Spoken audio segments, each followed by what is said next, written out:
భయంకరమైన భైరవ కోనలో రాత్రైతే ఏం జరుగుతుంది? కాకులు గద్దలు దోరని భైరవ కోన రహస్యం. సువిశాలమైన భారతదేశంలో ఎన్నో ప్రాంతాలు, వింతలు, విశేషాలు, రహస్యాలు దాగి ఉన్నాయి.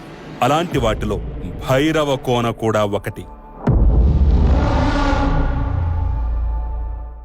దట్టమైన నల్లమల్ల అడవుల్లో దాగి ఉన్న ఈ ఆలయంలో ఎన్నో అంతుచిక్కని రహస్యాలు ఉన్నాయి. శాస్త్రవేత్తలు కూడా ఆ రహస్యాలను ఛేదించలేక చేతులెత్తేశారు. చుట్టూ ఎక్కడ చూసినా దట్టమైన నల్లమల్ల అడవి, కాకులు గద్దలు చొరబడని ప్రాంతం, ఎన్నో విషసర్పాలు తిరిగే ప్రదేశం. ఒకే కొండపైన 8 ఆలయాలు. ఎటువైపు చూసినా దేవుళ్ల శిలారూపాలే.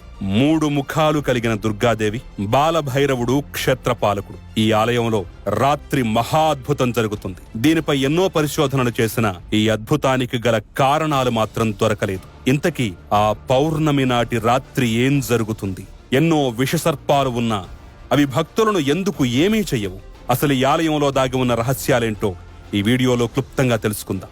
వీడియోని స్కిప్ చేయకుండా పూర్తిగా చూడండి. చుట్టూ ఎత్తైన కొండలు, దట్టమైన అడవి, గలగలాపారే జలపాతాలు, ఇలా అన్నీ ఒకే చోట ఉండే ప్రాంతమే ఆంధ్రప్రదేశ్లో ప్రకాశం జిల్లాలో ఉన్న అత్యంత ప్రాచీన శైవ క్షేత్రం భైరవ కోన. భైరవ కోన 9వ శతాబ్దానికి చెందిన శివాలయం. ఇది పల్లవుల కాలం నాటి అద్భుత శిల్పకళకు సాక్షిభూతంగా నిలుస్తుంది. ఈ క్షేత్రం పురాతన గుహలకు నెలవు.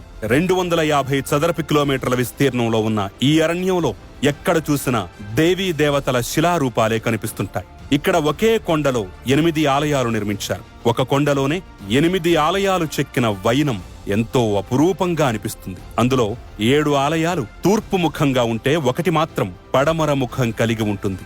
వీటన్నింటిలోనూ గర్భాలయాలు, వరండాలు, స్తంభాలు అన్నీ ఆ కొండరాయితోనే మలచగలగటం విశేషం. శివలింగాలను మాత్రమే గ్రానైటు శిలతో చెక్కి ప్రతిష్ఠించారు.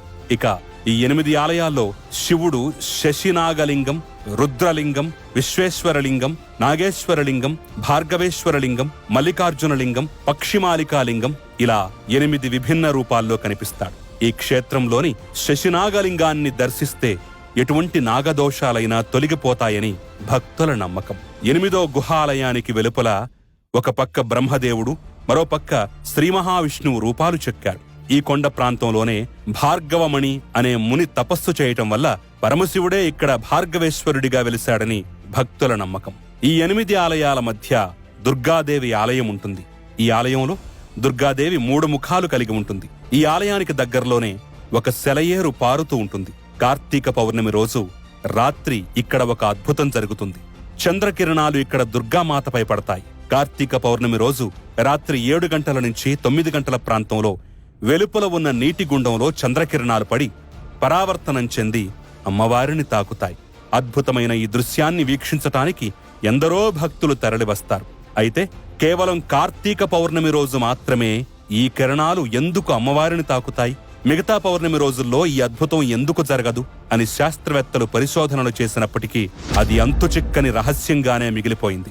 ఈ ప్రాంతంలో మరికొన్ని వింతలు కూడా ఉన్నాయి. అవేంటంటే, మునిశాపం వల్ల ఆ చుట్టుపక్కల ప్రాంతంలో గాడిద, గద్దకు ప్రవేశం ఉండదు. అంతేకాదు, భైరవ కోనలో కాకులు కూడా కనిపించవు.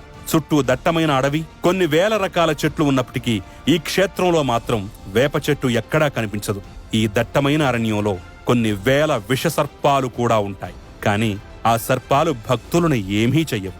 దానికి కారణం ఈ క్షేత్రానికి క్షేత్రపాలకుడు కాలభైరవుడు కావటం వల్ల విషసర్పాలు భక్తులను ఏమీ చెయ్యవని అక్కడి వారు చెప్తుంటారు. ఈ గుహలోని రహస్య ప్రాంతాలలో నాగసాధువులు వచ్చి కార్తీక మాసంలో ధ్యానం చేస్తారు.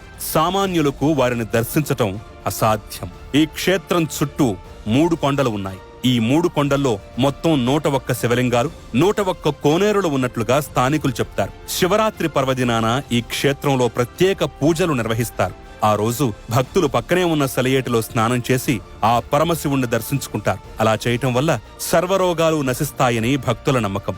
దీనికి ఒక సైంటిఫిక్ రీజన్ కూడా ఉంది. ఈ సెలయేటిలో ప్రవహించే నీరు చుట్టుపక్కల ఉండే కొండ కోణంలో పెరిగే ఔషధ గుణాలు ఉన్న మొక్కలపై ప్రవహించి ఇక్కడికొచ్చి చేరుతుందని, అందువల్లే ఈ నీటికి ఔషధ గుణాలు వచ్చాయని, ఆ కారణంగా ఆ నీటిని తాగటం లేదా వాటితో స్నానం చేయడం ద్వారా అనారోగ్య సమస్యలు తీరుతాయని చెప్తారు. చుట్టూ పచ్చని ప్రకృతి, స్వచ్ఛమైన గాలి, పరిసరాలు హృదయాలను పరవశింపచేస్తాయి. ఇంత గొప్ప ప్రకృతి సౌందర్యం కలిగిన ఈ ప్రదేశానికి రావటానికి భక్తులు ఆసక్తి చూపిస్తారు.